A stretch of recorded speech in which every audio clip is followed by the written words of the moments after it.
Hi, this is Richard Edelman, and you're listening to The Trust Makers.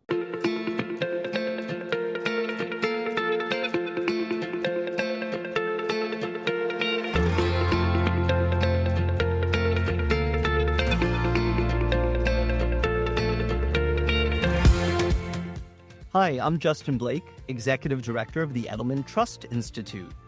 Results from the U.S. presidential election and other elections around the world throughout 2024 have left brands, businesses, and media wondering, now what?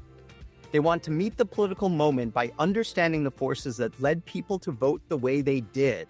To discuss this year's elections, I'm here with David Simas, Managing Director of Research at the Emerson Collective, an organization that funds projects to promote equality and change in the U.S. David was CEO and later president of the Obama Foundation after working in the Obama White House in roles including Director of Political Affairs.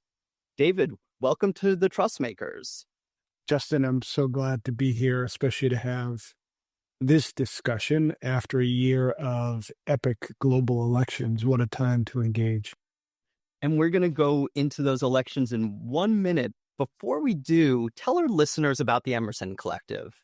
The Emerson Collective is a company that invests in a wide range of different sectors of the global economy. At its core, we look for extraordinary individuals who have a unique idea that then can be leveraged to bring change to that specific sector. And so it ranges from clean energy investments to philanthropy to communications to media. And so it's a great place to work and to engage. And I hear then that it's a pretty natural flow from your work in the Obama White House and the foundation. 100%. Because both at the White House and at the foundation, and even before that, at least the thing that I found myself doing a lot of was listening to people, to voters, to consumers, engaging with a ton of quantitative data, and then trying to meld the quant and the qual into a series of learnings that could inform whatever the decision makers were wrestling with at the given time. And so what I like to do is just whatever the challenge, whatever the sector, whatever the value proposition, dig deep, understand as much as you possibly can, and then present a series of findings and options for folks to wrestle with and to decide on. Well, based on your years of digging deep and quant and qual research, we're excited for you to now share those insights with all of us. Let's start maybe big picture around the U.S. election. What have you observed as some of the meta or global trends that affected the recent election? So they're at the highest level in the United States, and the way that it transcends globally is that this was an inflation cost of living election. Among voters in polling, and then more precisely in focus groups, and I probably did 36 focus groups over the past 14 months here in the United States, every single conversation came back to inflation. And it wasn't the rate of inflation. For voters, it simply was the fact that they would say, look, over the past 4 years, this costs more, that costs more. I am working as hard as I ever had, but I'm not either getting ahead or I'm falling behind. And so with that backdrop, almost by definition, the party in power, no matter who they are and of what orientation, is going to fall. They are going to lose vote share. And so what we have seen is, whether it's in the United States, the Democrats losing, or in the United Kingdom, the Tories losing, and across the board, it isn't necessarily a phenomenon of left and right as traditionally defined. It's incumbent versus challenger, where the challengers have just gained vote share. So that was I think, Justin, the fundamental piece. Now, in the United States, you can stop there, but I think you're missing something deeper. If you look at the past 3 elections, 2016, 2020, and 2024, you will see a shift among college versus non-college voters in terms of the partisan preferences. So you'll see that. In this election, you also see a move among 18 to 29-year-old voters moving towards Republicans and President-elect Trump. You also see that in Europe among some of the younger cohorts moving towards the rightist parties, more pronounced with males than females. And so there are these trends both around education and gender that were more pronounced and I think go deeper than just the categorization of this being an inflation election. I have some hypotheses as to what's happening, but those are the things that we've seen. Yeah, I'd love your hypotheses, insights into what's happening with this younger cohort, or what a lot of people are kind of terming the bros, if you will. So one thing, and this is where, again, my bias, Justin, I love a good poll. I love digging in and just getting quant. But without the listening of qualitative, I can't give texture. I can't give nuance to what is inevitably a very binary, blunt tool. They're two wings of a bird. I need them both in order to get the findings. So what you would hear from especially young men was a consistent reference to a distrust in media, a distrust in institutions. Again, this is the United States that I'm talking about, and a reaction to the past 4, 5, 6 years. There were three themes that came out of this. One was essentially a reaction to COVID and the lockdowns, where the counterculture was actually represented by the president-elect and Republicans. You would hear men, young men especially, saying, I am tired of being told what I can say, what I can look at, of being told what is true and not true, what is misinformation or disinformation. I'll decide that on my own. You would hear that across gender, but more pronounced with men than women. And there was a greater intensity, and this was pretty consistently. And so in terms of trust, the move away from quote unquote mainstream media or legacy media to alternative media, new media. Sometimes it would be podcasts. Sometimes it would be TikTok. Sometimes, more often than not, it would be YouTube, where you would hear these young voters basically saying, look, I don't believe anything that I'm being told, because each one of these entities and outlets has an angle and has an agenda. I'm not doing that anymore. So that was one of the first pieces.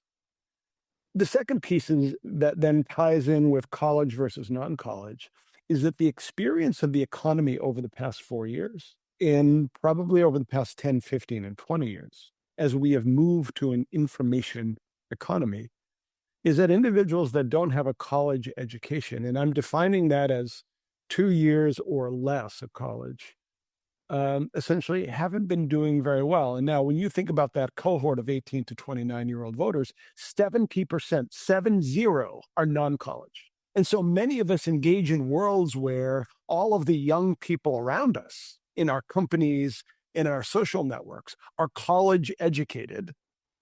But that's a distinct minority. And more so when you look at the difference between men and women in terms of college entry and college completion, where the number of men have been plummeting. Therefore, the number of non-college that make up a portion of that population increases. So there's that disconnect. And then the final thing I'll say about this is around, that flows from the first thing around media. I saw a wonderful poll that talked about the choice for Harris versus Trump based upon where you got your information from. Among folks who did traditional mainstream media, essentially Harris won by 10 or 15 points. Among people who did not consume news at all and were generally online, Trump won by 20 or 30. And so this, for me, is the most interesting and impactful piece of the puzzle. Inflation was the defining issue, but the information ecosystem transcends this election and is something for us to deal with. Combining your first and third point, speaking a little bit more about the evolving information ecosystem, maybe more from the focus groups and qualitative research that you did. Have you gotten to the why? Why are younger people trusting podcasters, TikTokers, YouTube? Why are many people turning away from traditional media? One of the things I inferred from you is that a podcaster, TikToker, or YouTube has less of an agenda than traditional media. So just wondering kind of what you're learning about these shifting beliefs. The consistency of what I would hear from, and this goes across age, would be if I listen to CNN, MSNBC, Fox, the New York Times, the Washington Post, any of these people, I am being fed a specific point of view, and I just don't believe it anymore.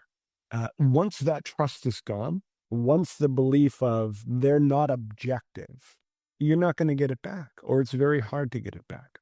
And so you'll hear the phrase, I'm going to look into this on my own. I'm going to do my own research. I'm going to explore.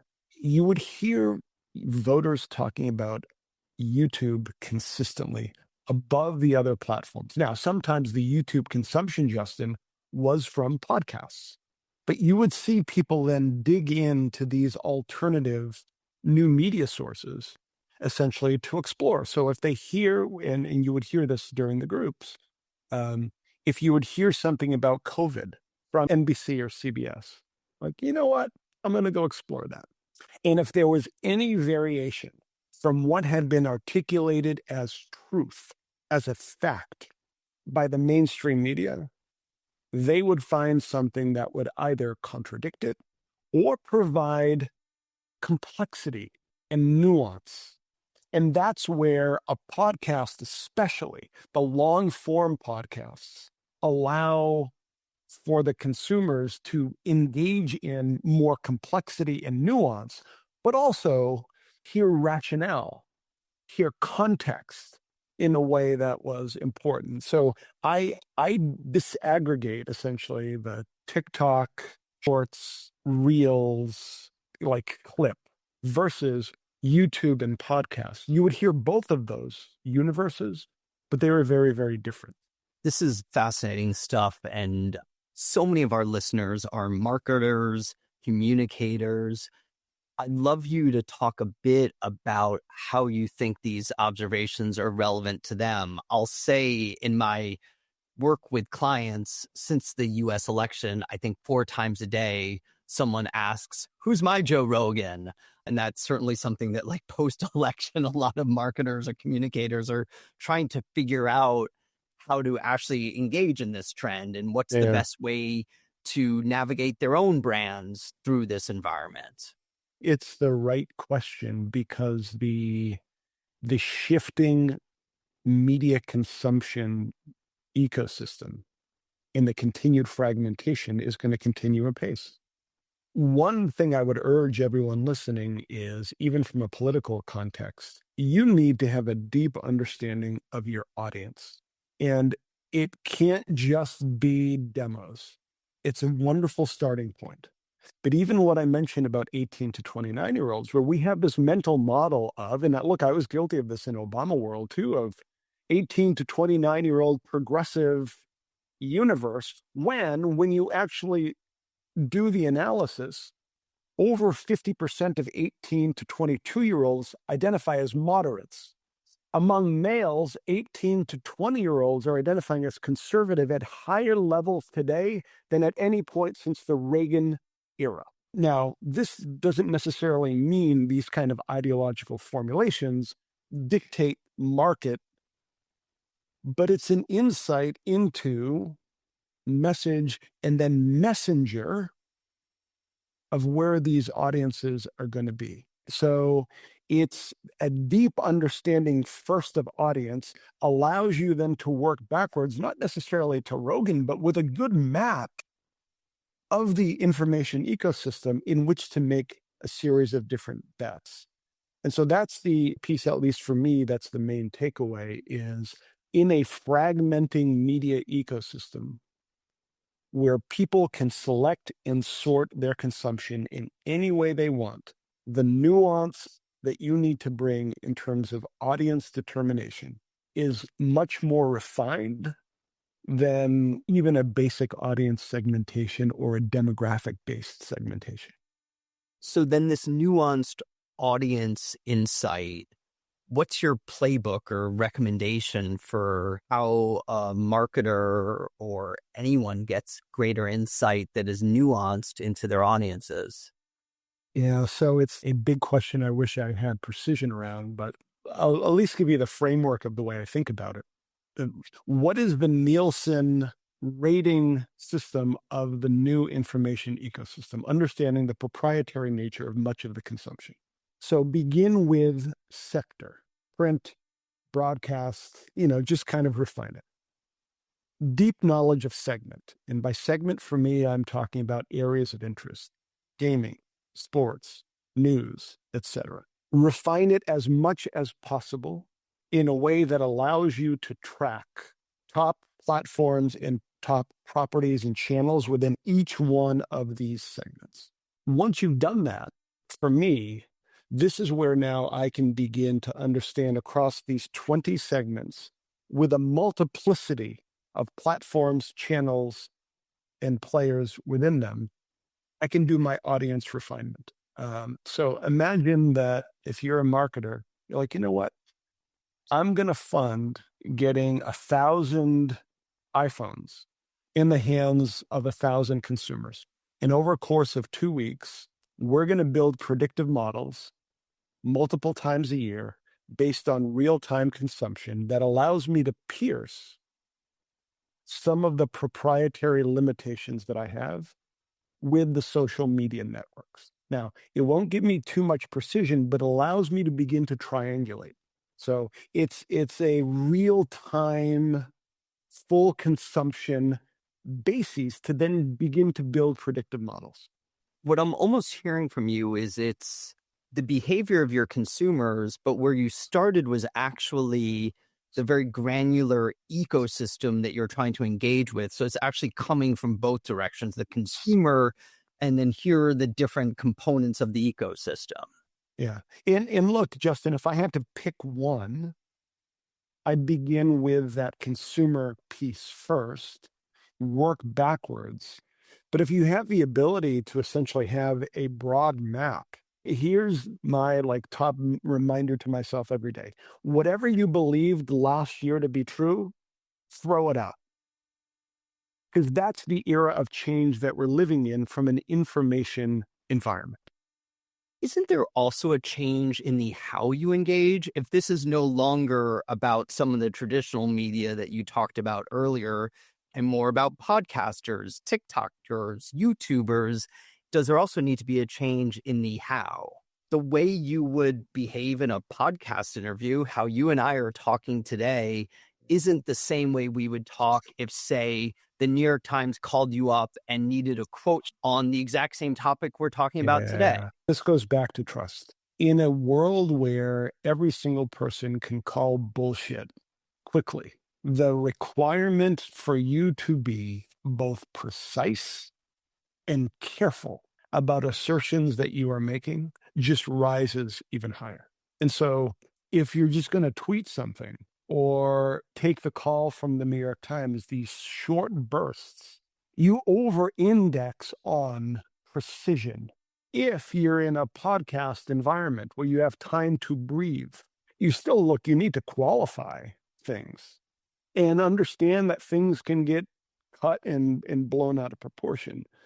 But that's nuance. And so I remember being in the White House and we would do murder boards. And so murder boards, right? It's like you're about to do this spot. You're going to get these 15 horrible questions. And what are you going to say? The approach would be very different if I were doing a taped interview versus a live spot. My mental orientation about the approach in what I would say and how I would say it was fundamentally different based upon that. And so work backwards from essentially the platform and the property that you're engaging with in terms of what you say and how you say it.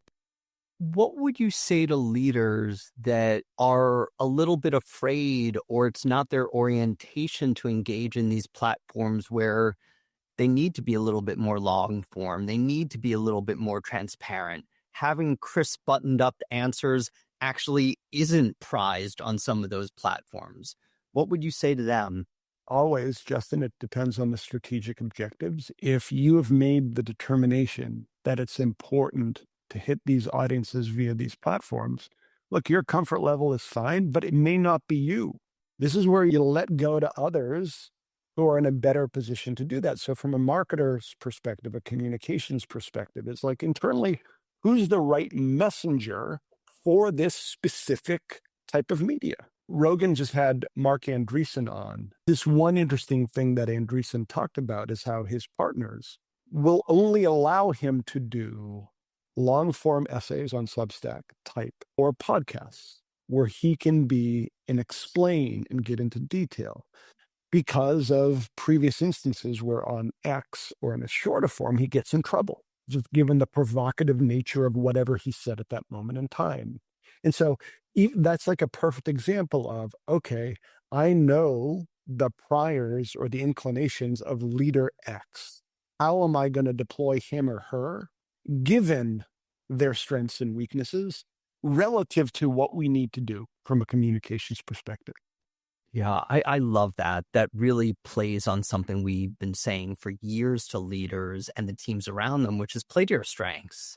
There's some leaders who love getting up on a stage and getting on the lectern and giving a speech. There are others talking about top CEOs who that just would be like eating glass for them. And the great news is they don't have to do that today. But I love this idea of really being thoughtful about your messengers.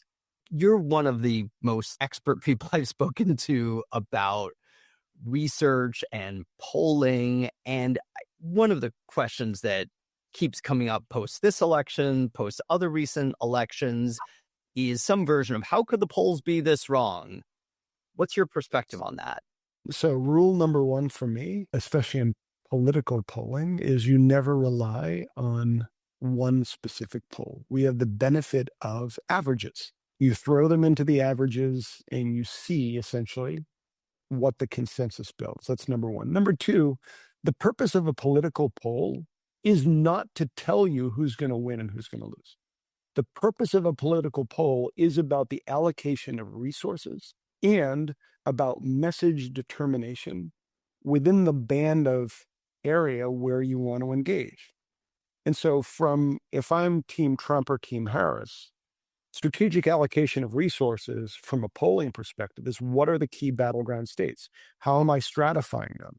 That's going to dictate where I'm going to make the investments. Polls are going to tell me that. Okay, within the states, what are the demographic opportunities that I have? Where am I weak? Where am I strong? Okay, that's what I'm going to focus on. Okay, what are the messages? That's the political approach to polling.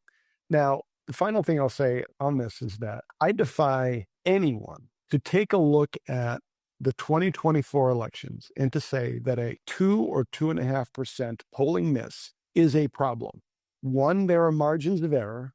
And two, what other segment of the economy could someone say, okay, I'm going to project how 150 million people are going to choose between X and Y with all of the variables that go into it. And I'm going to come within 2% of calling it. Look, if you're doing a product rollout or anytime, you would say that that's some form of sorcery if you're able to nail that without any prior sales records or receipts. So how are you using it? What are you using it for? And then what are the limitations? And just accept them. Yeah, speaking of product rollouts and sales, I'm curious, in the research you've done in the focus groups, did the topic of brands come up much, or brands and their involvement in politics and societal issues? I'm curious what you've heard from the people that you're surveying or listening to in focus groups around that topic. Yeah, the closest, Justin, to it was around celebrities engaging. Right, that's where it became most clear and real for people. And in general, it was, look, I don't want to hear from them. I like their music. I think that's a great athlete. But, it's interesting that they're supporting, not surprising, especially if they always do the same thing. But I'm not going to vote based upon what Kid Rock or Beyonce says. And so here's an example of where it worked for Obama world. In 2012, we were doing an analysis of about 200 different influencers, celebrities, and people of some notoriety. Colin Powell was the most important get for swing voters. Why? A Republican, held in very high regard and high esteem, who was expected to talk about politics and who had a reputation of being thoughtful about the approach. So think about those component parts versus athlete, company, or whatever, who may not have the, that's a Republican who's introducing a little cognitive dissonance. Okay, I'm going to pay attention to this. And doesn't have all of these other factors where you would want to hear from them about that specific thing because they have some credibility on that.